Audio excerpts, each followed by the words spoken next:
Se nós de fato queremos agradar o Senhor, temos que então ter esse profundo desejo em conhecê-lo, conhecer a Cristo. Essa é a vontade do Pai, essa é a maneira que nós podemos agradá-lo, conhecendo mais e mais. Então ele vai sendo formado em nós, ele vai sendo cada dia mais crescendo em nós e nós vamos diminuir.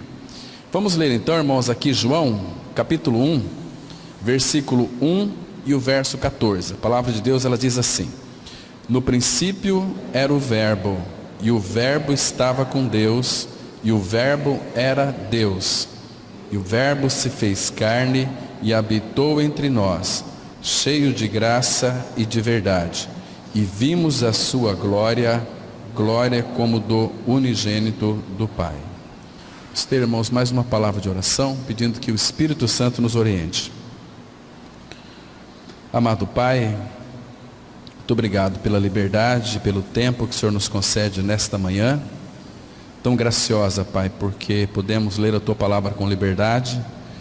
Que Teu majestoso Espírito revela essa verdade aos nossos corações, que a gente venha, Pai, crescer no Teu conhecimento, no conhecimento do Filho. Pai Santo, nós confiamos, ó Pai, as nossas vidas, os nossos ouvidos, o nosso falar, na dependência do Teu Espírito, Pai. É o Teu Espírito, confiamos tudo a Ele. Ele inspirou, Ele que tem o poder e a capacidade de revelar, Ele é quem regenera. É o Teu Filho, pelo Teu Espírito habitando em nós, quem vai edificar a Sua igreja. Nós cremos, ó Pai, que este é um momento tão gracioso de reunião e de compartilhar da palavra. Por isso, nós Te agradecemos pela Tua presença em nós. Te agradecemos, ó Pai, porque nós não teremos apenas a pregação da palavra, mas também a Tua presença, que ela seja manifesta em nossos corações. Confiamos a Ti, Pai, todos os cuidados dessa reunião. Em nome de Jesus nós oramos. Amém. Então, irmãos, nós vamos caminhar um pouquinho sobre a encarnação de Cristo, vendo alguns pontos que são fundamentais daquilo que concerne a sua encarnação. Eu vejo que a encarnação de Cristo, ela é um dos assuntos mais belos da Bíblia, que é a encarnação de Cristo. Acho que não existe outro tão incrível, tão maravilhoso, tão majestoso. Podemos dizer que é o mistério revelado do Pai. O mistério de Deus é Cristo, então Ele quis dar a conhecer, e Ele se revelou através da pessoa do Filho. Olha que lindo que é, o Deus que se faz carne, o Deus que desejava tanto que nós o conhecêssemos, a ponto dele se manifestar na pessoa de Cristo, se encarnando, tornando-se uma pessoa. Irmãos, eu me alegro, ao saber que o Verbo se fez carne, Ele habitou entre nós, que Deus se manifestou em carne. Isso deve ser uma alegria para o nosso coração. Irmãos, o que é a encarnação de Cristo?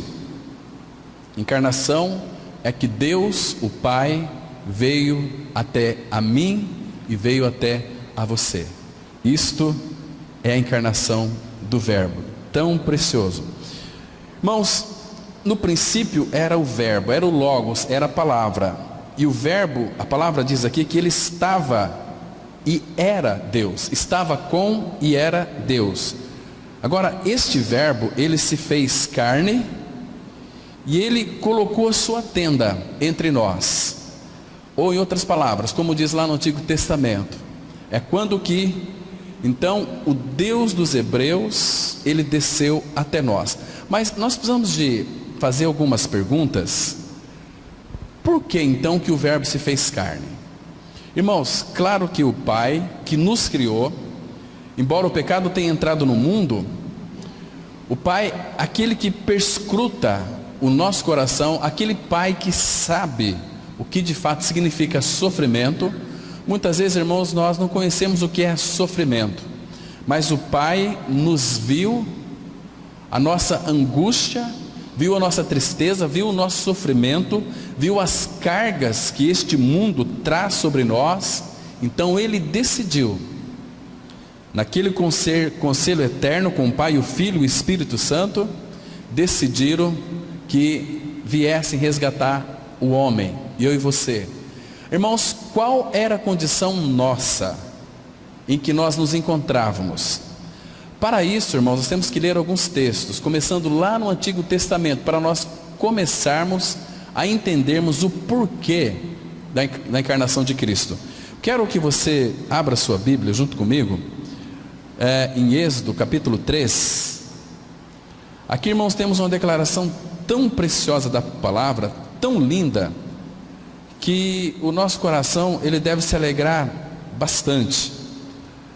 Capítulo 3, versículo 7 e 8. Claro que nós sabemos, já pela revelação da palavra, que o Egito nada mais é do que este mundo. Egito é um lugar de morte. Egito é um mundo. Este mundo, irmão, sem Deus, ele está separado do Pai, morto em delitos e pecados. E aqui no versículo 7, Deus diz assim, olha só que interessante.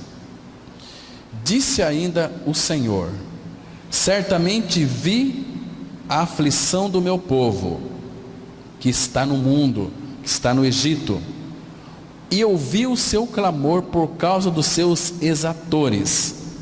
Conheço-lhe o sofrimento. Presta atenção nesse versículo aqui, que ele é fundamental.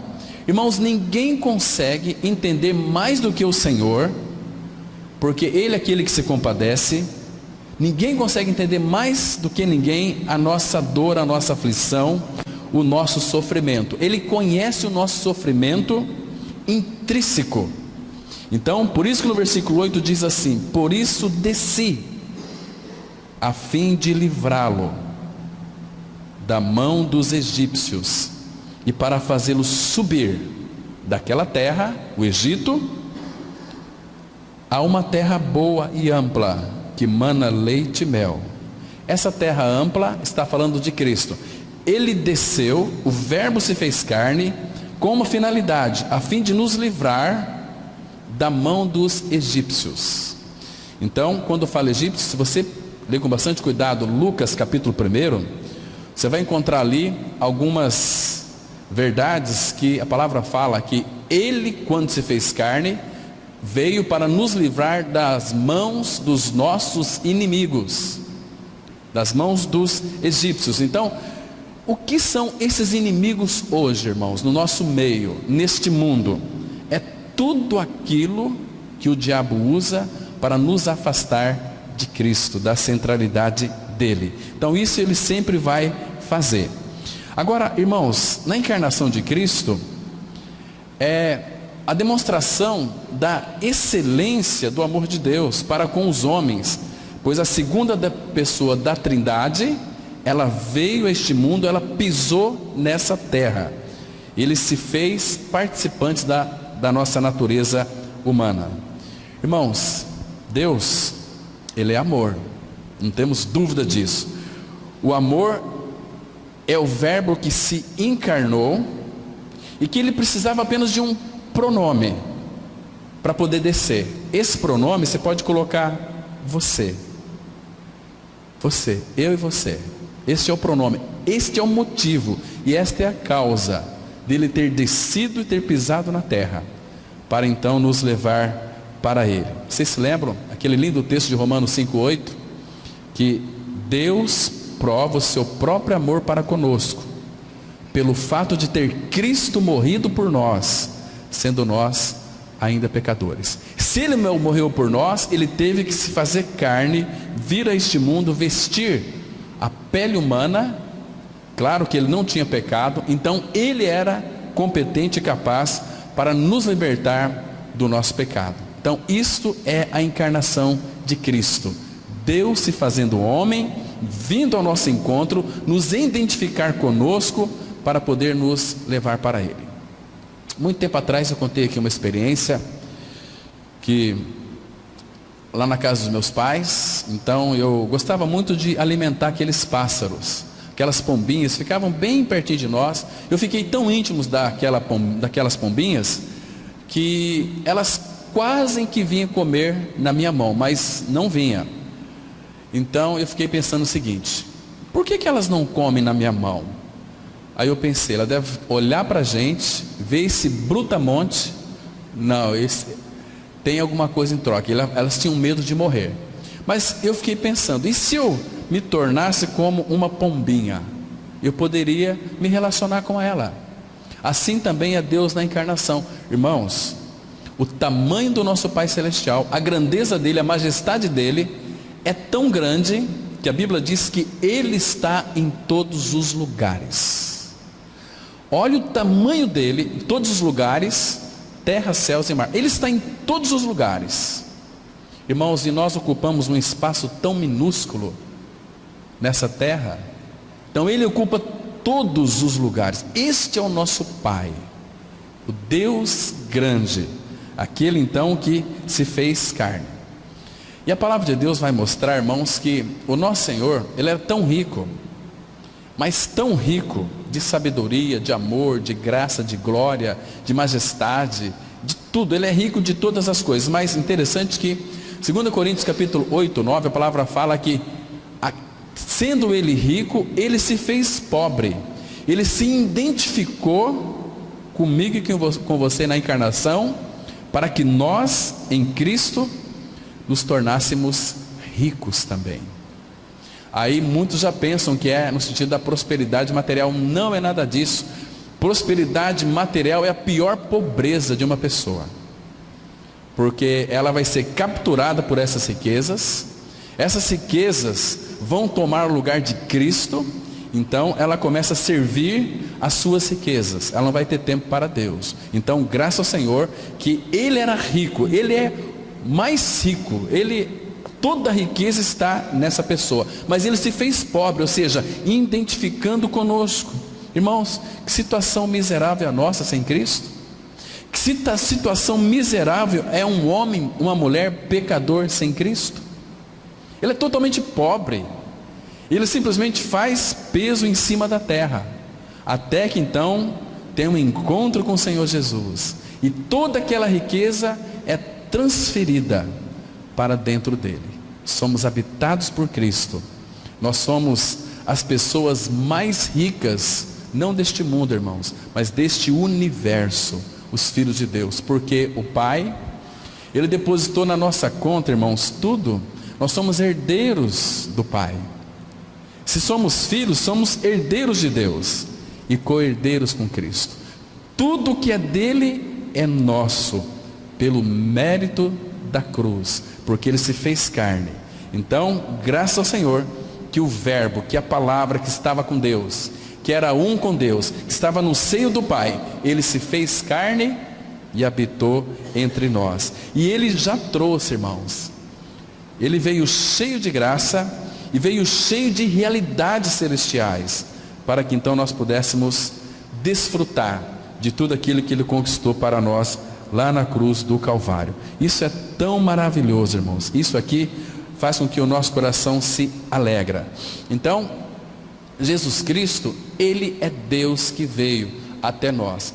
Eu gosto muito daquele texto, 1 João capítulo 5, versículo 20, que vai mostrar que o Senhor Jesus, Ele nunca deixou de ser Deus. Ele sempre foi Deus, vai ser Deus, mas na encarnação, Ele se esvaziou de toda a sua glória ou seus atributos como Deus, porque Ele viveu aqui na face da terra uma vida de absoluta dependência de Deus o Pai. E a Bíblia diz assim, olha, 1 João 5,20: também sabemos que o Filho de Deus é vindo. Ele veio, Ele já se fez carne, é vindo e nos tem dado entendimento. Irmãos, existe riqueza maior do que termos entendimento na palavra dEle? E nos tem dado entendimento para reconhecermos o verdadeiro. E estamos no verdadeiro, em seu Filho Jesus Cristo. Este é o verdadeiro Deus e a vida eterna. Irmãos, a gente não sabe o que significa ter vida eterna. Nós temos conhecimento do que significa ter vida eterna. É que não morre nunca mais, você tem a vida de Cristo, você é eterno. Irmãos, mas você sabe o que isso significa, ter vida eterna? Que agora você é um com o Pai, que eu e você, nós sempre estaremos no seio do Pai, como está o nosso amado Senhor Jesus Cristo. Você sabe o que isso significa, irmãos? O Senhor Jesus Cristo, Ele veio, sendo Deus, Ele veio até nós e vestiu uma carne humana, se tornou semelhante a nós, para que nós então pudéssemos ser elevados a uma vida de, nunca vamos ser deuses, mas a uma vida de assentados nos lugares celestiais, juntamente com Ele, para desfrutar Deus eternamente. E a palavra fala, a gente lê aquele texto lá de Gálatas, capítulo 5, versículo 22, que o fruto do Espírito é amor, é alegria, é paz, é bondade.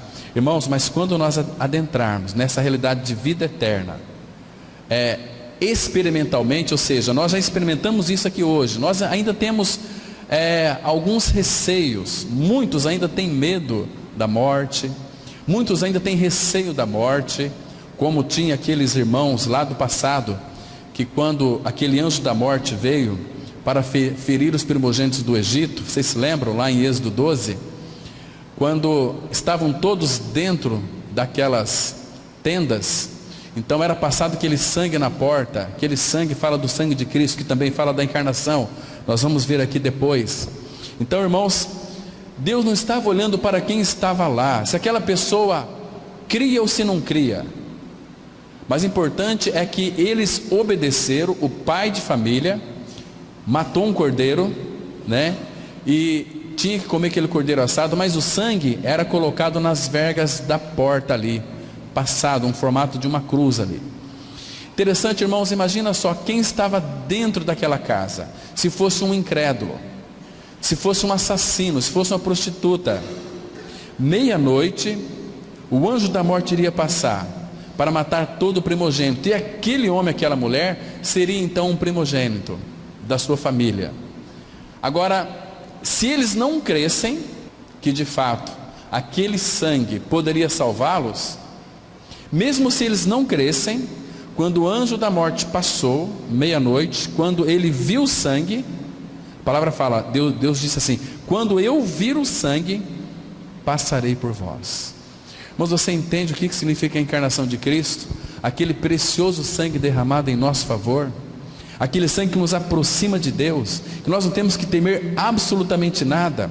Talvez eu penso que no dia que nós adentrarmos os portais eternos, para estar de frente com o Senhor da glória, eu creio que muitos de nós terão medo, uma certa ansiedade, mas imagina aquele que é o nosso consolo, aquele que é o nosso conforto, se aproximando de nós, ou talvez nos tocando, porque o Senhor Jesus, Ele é Deus, mas Ele também é homem, se aproximando de nós e tocando-nos e falando conosco, não temas, eu sou o primeiro, eu sou o último, eu venci as tuas batalhas, eu venci as tuas lutas, eu venci o teu pecado, eu venci a tua morte, porque eu sou a vida.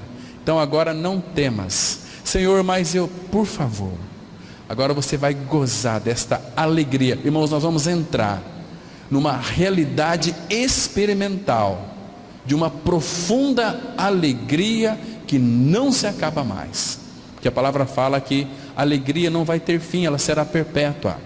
A palavra fala que nós vamos entrar nessa realidade de contemplar com os nossos olhos o amor evidenciado na pessoa de Cristo. Aquele que nós, em nossos momentos de tribulação, angústia, aflição, orávamos a Ele, agora vamos poder contemplá-lo, poder tocá-lo. Irmão, você imagina que cena que vai ser essa? Nós adentrando nos portais eternos. Tudo isso será possível porque o Verbo se fez carne e veio habitar no nosso meio, para nos resgatar do nosso pecado, de nós mesmos, nos dar vida. Então, irmãos, nós não podemos ter medo, temor de absolutamente nada, nem de ninguém, porque, irmãos, o fim está próximo e nós temos um futuro garantido, porque um dia este verbo, ele se fez carne e habitou entre nós, colocou a sua tenda entre nós. Que maravilha é isso! Então vamos avançar um pouquinho aqui, irmãos, no nosso estudo, para vermos algo mais sobre a encarnação de Cristo. Jesus Cristo, ele é o verbo divino, irmãos, que se fez carne. Ele não é metade Deus e metade homem. Ele é plenamente Deus e plenamente homem. Na encarnação não houve nenhum acréscimo à sua natureza divina, mas o verbo adquiriu uma natureza humana que não possuía antes da encarnação. Ele não é meramente um homem que possui certas qualidades divinas dentro de si, nem o Deus que possui algumas qualidades humanas, mas ele é perfeitamente Deus e perfeitamente homem, possuindo ambas as naturezas, a divina e a humana, de modo que ele é Deus 100% e homem 100%, possuindo todas as propriedades de cada natureza. Deixa eu falar algo aqui muito importante. Irmãos, claro que nós sabemos que o Senhor Jesus, ele era um com o Pai, vivia numa harmonia, numa divindade espiritual, onde não tinha forma, eles desfrutavam um do outro, Pai, o Filho e o Espírito. Mas, irmãos, quando o Senhor Jesus se fez carne, ele ganhou uma natureza humana, sem pecado. Estão me compreendendo? E essa natureza humana do Senhor Jesus, ela não tinha pecado, e por não ter pecado, ela podia caminhar unida com a natureza divina que era ele, de uma forma tão harmônica, de uma forma tão se cedendo ao outro, porque o homem Jesus viveu uma vida como o Pai sempre quis e havia planejado, como o propósito do Pai. Os planos dele não podem ser mudados, não podem ser obstruídos por nada e nem por ninguém. Então o Senhor Jesus, o Pai encontrou na pessoa de Cristo um homem que satisfaria plenamente o seu coração, um homem que de fato mostraria para todos nós o que significa uma vida de dependência do Pai. O Senhor Jesus não movia absolutamente nada sem primeiro depender do Pai, sem primeiro não buscar o Pai, sem primeiro não consultar o Pai. O Senhor Jesus viveu uma vida para o Pai, ele era filho. Então, irmãos, quando nós estudarmos sobre o seu mitzvahs, vocês vão ficar impressionados como que esta dependência era tão evidenciada na pessoa de Cristo, e que o Senhor Jesus veio para cuidar dos assuntos, dos negócios do seu Pai. Irmãos, e essa responsabilidade também foi incumbida a nós, para cuidar dos negócios do nosso Pai. Mas, irmãos, o que nós estamos fazendo com os negócios do nosso Pai? Como que nós temos tratado os negócios do nosso Pai? Porque, irmãos, quando nós cremos em Cristo crucificado, ele veio para dentro de nós. Só que o Espírito Santo de Deus, ele está em nós, vivenciando novamente, não em Cristo, mas em nós, Cristo em nós, vivenciando mais uma experiência humana, porque quando o Senhor Jesus, ele ascendeu ao céu, ele enviou o outro Consolador para que estivesse conosco para sempre.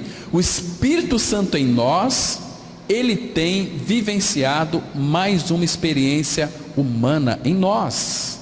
Estão me compreendendo? Então, ele espera de mim e de você que nós também venhamos viver uma vida na dependência do Pai.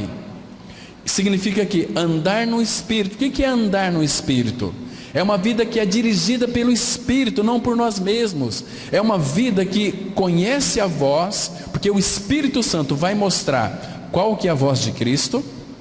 Muito claro que a voz de Cristo está na sua palavra. As minhas ovelhas ouvem a minha voz, eu as conheço, elas me seguem. Então o Espírito Santo vai nos guiar a toda a verdade, nunca vai se contradizer com a verdade.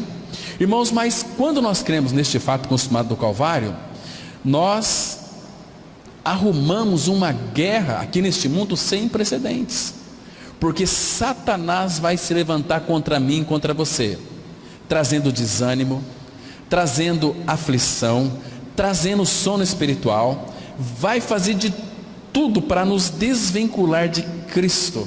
Mas, irmãos, lembre-se que a pessoa do Espírito Santo é aquele que pega firme conosco. Nós temos que dar um passo à frente, porque nós nunca podemos nos esquecer de que a nossa vitória em Cristo, ela é garantida, ela já foi garantida, não tem como perder esta guerra. Mas Ele pode, muitas vezes, como fez com o povo de Israel lá no Egito, atrasar o tempo.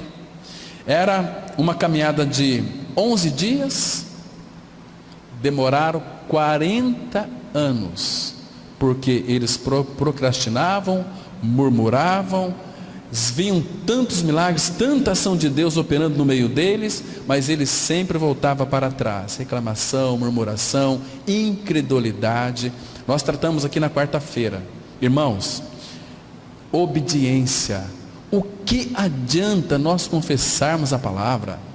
O que adianta nós batermos no peito e dizermos que somos cristãos, se de fato não somos obedientes? E nós vimos aqui, quarta-feira, o perigo da desobediência, irmãos. Desobediência significa que somos incrédulos. Aquele homem, aquela mulher que não obedece ao Senhor, significa, que nós vimos os textos, que são desobedientes, que são incrédulos. Os desobedientes, eles desobedecem porque são incrédulos. Mas graças ao Senhor, por aqueles que de fato creram, estão unidos a Cristo, e eles respondem ao Pai, respondem ao Filho, respondem ao Espírito, obedecem a sua palavra, porque o Espírito Santo é aquele que capacita, e nós temos diante do Pai uma pessoa que é o mediador entre nós e o Pai. Vamos ler aqui 1 Timóteo 2, versículo 5. Porquanto há um só Deus e um só mediador entre Deus e os homens, Cristo Jesus, homem. Observa aqui que aparece não Jesus Cristo, mas Cristo Jesus, porque Jesus Cristo, Jesus, o homem, Deus se fez carne, Jesus Cristo. Cristo Jesus, aqui é o homem sendo elevado aos portais eternos, onde Jesus Cristo entrou e assentou-se à destra da majestade. Então, por isso que é Cristo Jesus, mas é homem. Irmãos, nós temos no trono um homem. Cristianismo, ele é radical, por quê? Porque ele é o único, só há um mediador entre Deus e os homens, Jesus Cristo, homem. Porque se ele não tivesse sido feito carne, ele não poderia ser o nosso mediador. Ele veio a este mundo sem pecado. Mas, irmãos, olha que lindo aqui, está diante do Pai uma pessoa única. Irmãos, eu fico muito triste às vezes quando eu vejo algumas pessoas que fazem as suas orações invocando outro tipo de santo, outro tipo de outra coisa. Só tem um mediador que vai fazer mediação entre nós e os homens, Jesus Cristo, homem. Isso aqui é cristianismo radical, porque aqui neste mundo, Atos 4:12, não existe debaixo da terra outro nome dado entre os homens, pelo qual importa que nós sejamos salvos, Jesus Cristo. Não tem outro nome. Então, nós louvamos a Deus que Ele não é apenas mediador, mas Ele também exerce um papel de sumo sacerdote, que vive sempre para interceder por nós. Hebreus capítulo 7, versículo 25. A encarnação é algo radical, porque só há um diante do Pai como mediador entre nós e o Pai. Jesus Cristo se interpõe. Mas, irmãos, por que então que o Pai aceita a mediação de Cristo? Porque quando ele entrou no Santo dos Santos, na glória, presença do Pai, ele levou seu próprio sangue. Isso é tão maravilhoso. Então, por esse sangue nós temos acesso ao Pai. O que é a encarnação do Senhor? A encarnação de Cristo é a manifestação de Deus em forma humana, na forma de Jesus Cristo. Em outras palavras, antes de nascer, ele já existia. 1 Timóteo 3,16, assim diz a palavra: Evidentemente, grande é o mistério da piedade. Aquele que foi manifestado na carne, foi justificado em espírito, contemplado por anjos, pregado entre os gentios, crido no mundo, recebido na glória. Irmãos, grande é o mistério da piedade. O que é o mistério da piedade? A palavra piedade aqui, no original, se você for pesquisar, você vai encontrar uma raiz que é piedade. Um homem que é piedoso, ele pode ser considerado assim, semelhante a Cristo. Grande é o mistério da piedade. Para nós era um mistério, mas foi revelado. Então, quem que é esse mistério da piedade? Aquele que foi manifestado na carne, ou seja, outra forma de dizer que o verbo se fez carne. Ele foi justificado em espírito, contemplado por anjos, pregado entre os gentios, foi crido no mundo, foi recebido na glória. Ele voltou para a glória. Então, irmãos, ele foi manifestado. Aqui fala da sua essência como um homem perfeito, sem nenhum defeito. Por isso, na cruz, aquele sangue que ele verteu, também fala da sua encarnação. Porque tudo que este Deus que se fez carne, veio a este mundo com a finalidade de nos aproximar de Deus, envolve tudo que ele é em essência humana. E o sangue dele fala da sua humanidade. Imagina só, na cruz, ele morreu a nossa morte. A cruz tratou com aquilo que eu e você nós somos, pecadores. Mas, irmãos, não apenas isso. A obra tinha que ser perfeita, porque ele é perfeito, Cordeiro de Deus perfeito. Então lá na cruz, quando aquelas mãos do nosso amado Senhor, elas foram perfuradas por aqueles pregos, por aqueles cravos, o que saiu ali da mão dele? Sangue. Seus pés também. Agora este sangue, irmãos, também fala da sua encarnação. E é através deste sangue que nós podemos nos aproximar dele. E este sangue, o que nos encanta, o que nos enche o nosso coração de alegria, é que este sangue foi por amor a mim e a você. Abra a sua Bíblia, por favor, em 1 Pedro, capítulo 1, versículo 18. Irmãos, que texto gracioso, graças ao Senhor, porque isso está registrado nas Escrituras. 1 Pedro 1, versículo 18. Presta atenção.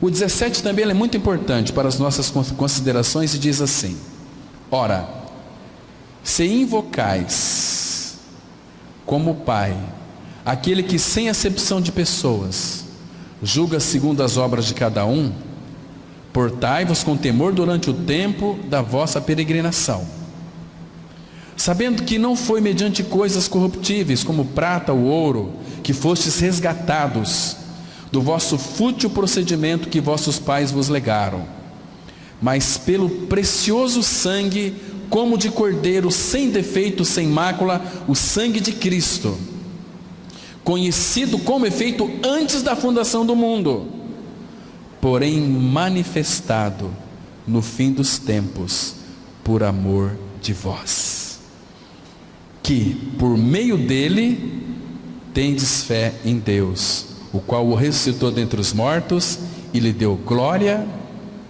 de sorte que a vossa fé e esperança estejam em Deus. Irmãos, que maravilha! Primeiro, que este sangue foi derramado por amor de vós. Irmãos, para que também a nossa fé e a nossa esperança esteja em Deus. Isso não é maravilhoso? Então, tudo isto fala da encarnação de Cristo. Então, isso aqui, irmãos, já havia sido profetizado muitos anos atrás. Isaías 40, versículo 5, o versículo 9 também vai falar sobre que ele seria manifestado, que Deus iria manifestar o seu Filho. Ele prometeu, ele cumpriu, e graças ao Senhor que isso já se concretizou. Então vamos avançar um pouquinho mais aqui. A nossa fé não é baseada em ensinamentos ou doutrinas, ou formas ou sistemas, ou rituais ou cerimônias. A nossa fé é e tem por base uma pessoa, o Cristo vivo. Toda a nossa vida cristã não é senão um conhecimento vivo de Cristo Jesus. Portanto, é essencial que cada um de nós o conheça realmente. Não apenas conhecê-lo em nossa mente, mas sim experimentalmente. Essa era a paixão que havia no apóstolo Paulo. Vamos ler aqui, irmãos, Filipenses 3, 9 e 10. E ser achado nele, não tendo justiça própria que procede de lei, senão que é mediante a fé em Cristo, a justiça que procede de Deus, baseada na fé, para o conhecer, e o poder da sua ressurreição, e a comunhão dos seus sofrimentos, conformando-me com ele na sua morte. Irmãos, quando o Senhor Jesus fala daquele caminho apertado, ali temos dois caminhos, temos duas portas, temos duas árvores. É muito interessante, porque, irmãos, cristianismo, quando nós contemplamos, e muitos contemplam as cores deste mundo, certamente se encanta. E claro que este mundo ele tem um poder de magnetizar as pessoas, e para que as pessoas então fiquem desfrutando de tudo aquilo que está relacionado a este mundo. Mas, irmãos, o caminho que vai nos levar à glória, na qual Paulo tinha uma paixão para conhecer, é conhecer a Cristo, conhecê-lo de uma forma tão íntima, tão intrínseca, tão relacional. Porque, irmãos, se nós tivermos um desejo de relacionar com o Senhor, outras coisas certamente vai ocupar o lugar dele. Irmãos, agora um detalhe que é muito importante aqui, quando fala que ser achado nele não tendo justiça própria, porque agora Paulo ele compreendeu que antes da encarnação de Cristo, ele entendia e sabia, agora pela pessoa de Cristo, que aquele ministério na qual ele defendia e procurava guardar de todas as maneiras, era um ministério de morte. Não que Deus veio para matar as pessoas pela sua lei, não era nada disso. Paulo estava dizendo que ele estava num caminho totalmente errado, enganado, querendo cumprir e guardar a lei. Aquela lei Deus estabeleceu para mostrar a incapacidade nossa de cumprir a lei. Então Paulo está dizendo o seguinte: olha, eu tinha muita justiça própria, eu me gloriava na lei, porque eu tentava obedecê-la, e as pessoas viam em mim que eu era um homem irrepreensível. Não podia achar defeito em Paulo, porque ele era um homem assim, vamos dizer, muito justo. Mas ele percebeu que aquilo não levaria em lugar algum. Então, quando ele teve uma visão do Cristo de Deus encarnado, ele pôde perceber que ele era um homem, que ele era cheio de justiça própria. Por isso que ele disse aqui, olha, e ser achado nele em Cristo, não tendo justiça própria, que procede de lei, senão a que é mediante a fé em Cristo, a justiça que procede de Deus, baseada na fé. Então, haveria uma justiça procedente de Deus, que viria a este mundo. Então, quando Paulo teve uma visão de Cristo, ele entendeu que a lei que ele julgava, que traria vida para ele, estava levando ele à morte. Que não era essa justiça de cumprir a lei que ele seria justificado. Não era essa justiça. Deus enviaria uma justiça, que é uma pessoa encarnada, o Senhor Jesus Cristo, que viria a este mundo para trazer e fazer uma justiça e ser a nossa justiça também. Abra sua Bíblia em Jeremias, capítulo 23. Irmãos, que texto maravilhoso é este aqui. Jeremias capítulo 23, versículo 5. Olha só, preste bem atenção aqui. Versículo 5. Jeremias 23, 5. Eis que vem dias, diz o Senhor, em que levantarei a Davi um renovo justo. Está vendo?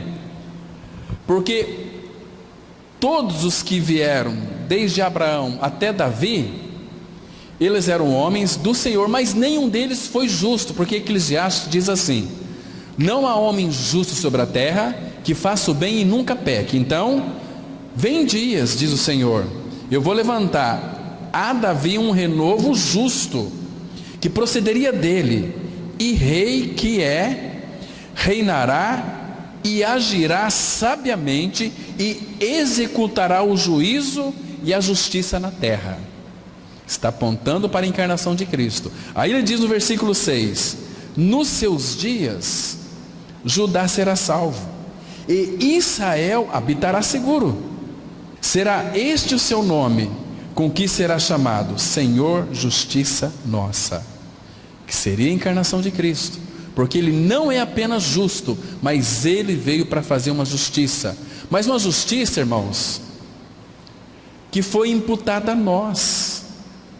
Aquele que não conheceu o pecado, Deus o fez pecado por nós, para que nós nele fôssemos feitos justiça de Deus.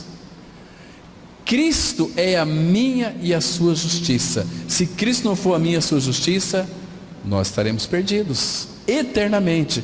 Mas graças ao Senhor, que Ele é o justo, e Ele fez uma justiça plena na cruz do Calvário, apontando para a cruz.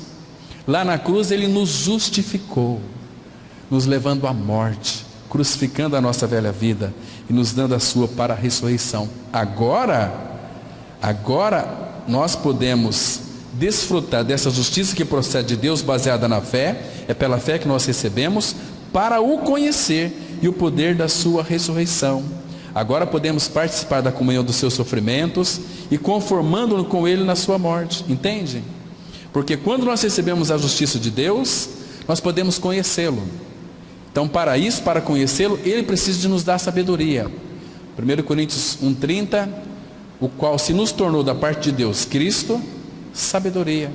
Nós temos a sabedoria para ler as Escrituras como Jesus lia, na unção do Espírito. O Espírito habita em nós, o Filho habita em nós, a sabedoria nós já temos. Entende, irmãos? Então nós podemos conhecer agora o Senhor. Isso agrada tanto o Senhor. Oséias 6,3: conheçamos e prossigamos em conhecer o Senhor. Que coisa linda.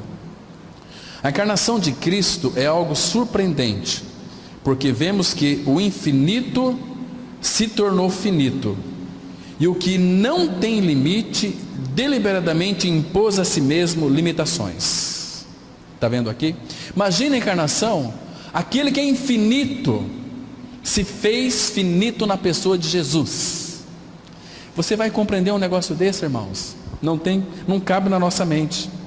O mistério mais profundo da imperfeição humana é como o Criador poderia unir-se à criatura. Imagina, isso é encarnação. Deus se unindo a nós, nos fazendo seus filhos. É por isso que um dos objetivos principais do Espírito Santo é fazer com que o homem realmente seja identificado com Cristo como Senhor ressurreto e exaltado, e também tornar a sua vida algo real em nossa experiência. Vamos ler 1 Coríntios 6,17, que diz assim: mas aquele que se une ao Senhor é um espírito com Ele. Nós fomos unidos, puxados, colocados em Cristo, unidos a Ele, então nós somos um com Ele. Então quando o Pai nos contempla, Ele nos vê em Cristo, unidos a Cristo, na sua morte, na sua ressurreição, na sua ascensão, na sua glorificação, porque na visão do Pai, no primos do Pai, nós já estamos glorificados. Mas eu ainda não sou glorificado, mas você vai ser glorificado, porque você é habitado pelo Senhor, você está unido a Cristo. E o Senhor, Ele orou. Sabe aquela linda oração do Senhor Jesus lá em João 17? Ele orou ao Pai assim, do 21 ao 23: Pai, a minha oração é para que eles sejam um, como nós o somos. Mas sejam um em que sentido? Um com Ele, como o Pai e o Filho é. Irmãos, nós somos um com Deus, unidos a Cristo. Estamos unidos ao Pai, unidos ao Espírito e unidos um com os outros. Isso fala da encarnação, porque se não houvesse encarnação, não existiria jamais uma coisa chamada unidade. Que essa paixão não seja apenas do apóstolo Paulo, mas que seja a nossa paixão também, conhecê-lo. Na verdade, conhecer a Cristo é tudo. O cerne do cristianismo não é encontrado nos ensinamentos ou em outras coisas, mas é todo centrado sobre uma pessoa, o nosso Senhor Jesus. Estamos vivendo em direção ao final desta era, e ela está chegando muito rápido a seu fim. E no nosso tempo, há muitos tipos de ensinamentos estranhos, que levam as pessoas de um lado para o outro, e o plano do inimigo é tirar nossa atenção de Cristo, ocupando-nos com muitas outras coisas. Exemplo disto está registrado em Lucas 10, 41 e 42, que diz assim: Marta, Marta, andas inquieta e te preocupas com muitas coisas, entretanto, pouco é necessário, ou mesmo uma só coisa. Maria, pois, escolheu a boa parte, e esta não lhe será tirada. Irmãos, claro que Marta quis servir o Senhor de uma forma inadequada, mas ela foi tratada pelo Senhor. Mas eu quero chamar a atenção aqui, uma das coisas que nos tira de Cristo é a inquietação. Marta, Marta, andas inquietas e te preocupas com muitas coisas. Irmãos, preocupação com muitas coisas nos tira o nosso foco de Cristo. Uma preocupação, por menor que seja, se não for levado ao trono da graça, vai tirar a nossa centralidade de Cristo. O que te preocupa, irmão? Qual que é a tua preocupação? Se a tua preocupação não for colocada aos pés do Senhor, isso vai remover a centralidade da sua vida em Cristo. Irmãos, a palavra fala em Lucas 12, 26, se uma preocupação tão mínima, as coisas mínimas nós não conseguimos resolver, quanto mais as maiores. Então, irmãos, o que o Espírito Santo quer nos mostrar para nós, usando aqui a figura de Marta para nós, é que inquietação faz com que a gente se envolva com muitas coisas trabalhosas, cansativas, que vai nos tirar de Cristo. Agora, a melhor coisa é fazer como Maria, sentar aos pés de Cristo, ouvir a sua voz. É a única coisa necessária para mim e para você, sentar aos pés do Senhor e ouvir a sua voz, a sua doce voz, falando aos nossos corações. Irmãos, nós temos que aprender que a voz de Cristo é poderosa. A voz de Cristo, a voz do Senhor pela sua palavra, é a única que vai trazer para nós conforto, consolo, estímulo, vivificação, edificação. Vai trazer equilíbrio neste mundo tão perverso e mal, tão cruel. O Senhor Jesus não quer que nós, seus filhos, nos preocupamos com nada, porque preocupação vai gerar em nós ansiedade. A ansiedade vai trazer aflição. Paulo, ele escreve assim aos Filipenses 4, versículo 6. Imagina Paulo, na prisão, escrevendo para nós assim, Filipenses 4, 6 e 7. Não andeis inquietos ou ansiosos de coisa alguma. Mostrar que nós entendemos essa palavra, andar ansioso, não andar ansioso de coisa alguma. O que é coisa alguma? Nada pode tirar a nossa centralidade de Cristo. Nada. Por quê? Irmãos, se nós seguimos as orientações do apóstolo Paulo pelo Espírito, em tudo sejam conhecidas diante de Deus as vossas súplicas, com orações e ações de graças. O resultado disso, sabe qual vai ser? E a paz de Deus, que excede todo o entendimento, guardará a vossa mente e o vosso coração em Cristo Jesus. Vai guardar. Então, irmãos, que nós temos que aprender a ouvir a voz dele. Tem um salmo, eu queria que vocês lessem junto comigo. Salmos 29, verso 3 fala assim: ouve-se a voz do Senhor sobre as águas, troveja o Deus da glória, o Senhor está sobre as muitas águas. 4. A voz do Senhor é poderosa, a voz do Senhor é cheia de majestade, de grandeza, de excelência, sublimidade. O 5. A voz do Senhor quebra os cedros. Sim, o Senhor despedaça os cedros do Líbano. Ele os faz saltar como um bezerro, o Líbano e o Sirion como bois selvagens. Versículo 7. A voz do Senhor despede chamas de fogo. A voz do Senhor faz tremer o deserto. O Senhor faz tremer o deserto de Cádiz. A voz do Senhor faz dar cria às corças e desnuda os bosques, e no seu templo tudo diz glória. Está vendo, irmãos? Essa é a voz dele. A voz dele no seu santuário é tremenda, é poderosa. Qual que é o santuário de Deus? Nós. Irmãos, como nós precisamos ouvir a voz dele. Quando nós lemos a Bíblia, irmãos, nós nem tememos e trememos diante da palavra dele. Parece que nós estamos tão cauterizados com as coisas do mundo, que a voz dele em nós não faz mais nenhum efeito, não faz nos tremer. Irmãos, se nós ouvíssemos um Jonathan Edwards pregando no tempo dele, irmãos, a voz daquele homem, servo do Senhor, fazia tremer a todos.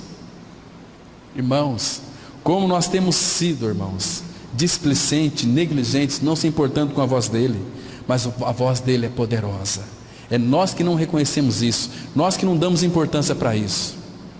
Mas Jesus, ele nasceu de uma mulher, ele nasceu sob a lei, a fim de que pudesse nos libertar e nos redimir da maldição da lei, para que pudéssemos receber a filiação.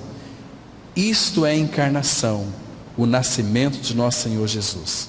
Gálatas 4, 4 e 5, a Bíblia diz assim: vindo, porém, a plenitude do tempo, Deus enviou seu Filho, nascido de mulher, nascido sob a lei, para resgatar o que estavam sob a lei, a fim de que recebêssemos a adoção de filhos. Irmãos, quando chegou o tempo, vindo porém a plenitude do tempo, chegou a plenitude do tempo, é um tempo perfeito de Deus, é para aquele dia, para aquela época. Então Deus enviou o seu Filho.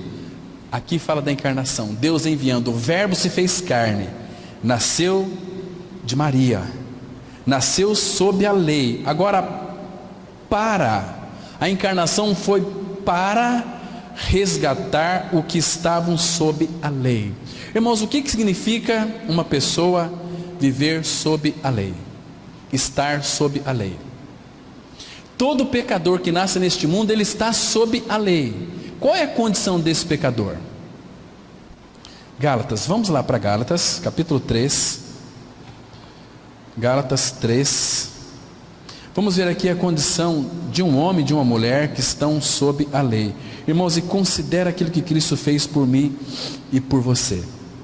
A palavra diz assim. Gálatas 3, verso 10. Todos quantos, ou quantos todos, pois são das obras da lei, estão debaixo de maldição, porque está escrito: maldito todo aquele que não permanece em todas as coisas escritas no livro da lei para praticá-las, aqui para cumpri-las. Irmãos, qual é a condição do homem e de uma mulher que estão sob a lei?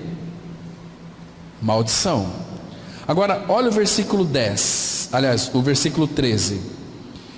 Porque ele se fez carne, né? Então, Cristo nos resgatou da maldição da lei, fazendo-se ele próprio maldição em nosso lugar, porque está escrito: maldito todo aquele que for pendurado em madeiro. Está vendo, irmãos? Ele nos resgatou da maldição da lei, fazendo ele próprio maldição em nosso lugar. Vamos continuar. Precisamos aprender que a verdadeira obra do Espírito de Deus é unir todas as coisas ao próprio Cristo.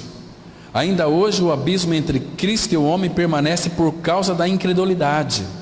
Não é por causa do pecado, por causa da incredulidade. O pecado já foi, a obra que Cristo fez no Calvário foi consumada. Então as pessoas não vão para o inferno por causa do pecado, porque não creem que foram libertados do pecado. Então, pelo ato da encarnação, Deus em Cristo elevou a humanidade até si mesmo pela obra do Calvário.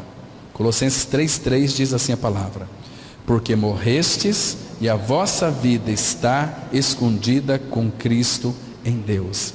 Então nós fomos elevados pela encarnação de Cristo, pela identificação dele com o homem. Ele nos levou para a glória pela fé, porque nós morremos e a nossa vida está oculta com Cristo em Deus. Hebreus 6,18 fala que Jesus penetrou os céus. Jesus, o homem. Então há um homem na glória, e por causa deste homem na glória, nós estamos unidos a ele. Nós também vamos para lá, carne e osso também, seremos glorificados. É nessa revelação que deve consistir nosso testemunho para os que não são cristãos. Separados do Senhor Jesus, Deus nunca fez nada e nem vai fazer nada. João 1,3, a palavra diz assim: todas as coisas foram feitas por intermédio dele, e sem ele nada do que foi feito se fez. Você entende aqui, irmãos, que Deus, tudo que ele fez em Cristo. Você entende aquele texto de Gálatas, de Efésios 5:21, sujeitando-vos uns aos outros, assim era o Pai, sujeitava o filho ao Pai. Nós também temos que viver uma vida assim, se somos filhos de Deus, sujeitando uns aos outros. Interessante aqui, que todas as coisas foram feitas por intermédio de Cristo, e sem Cristo, nada do que foi feito se fez. Em todo o seu universo, Deus opera por intermédio do Filho. Quando vamos até uma pessoa que não é salva e dizemos: creia no Senhor Jesus Cristo, estamos apenas dizendo: creia no único que o sustenta, que o preserva, que lhe deu vida, que se compadece de você, que o poupa e guarda. Creia no único de quem você veio. Ele está tão pertinho de todos. Veja o que diz Paulo em Atos 17, 27 e 28. Bem que não está longe de cada um de nós, pois nele vivemos e nos movemos e existimos, como alguns dos vossos poetas têm dito, porque dele também somos geração.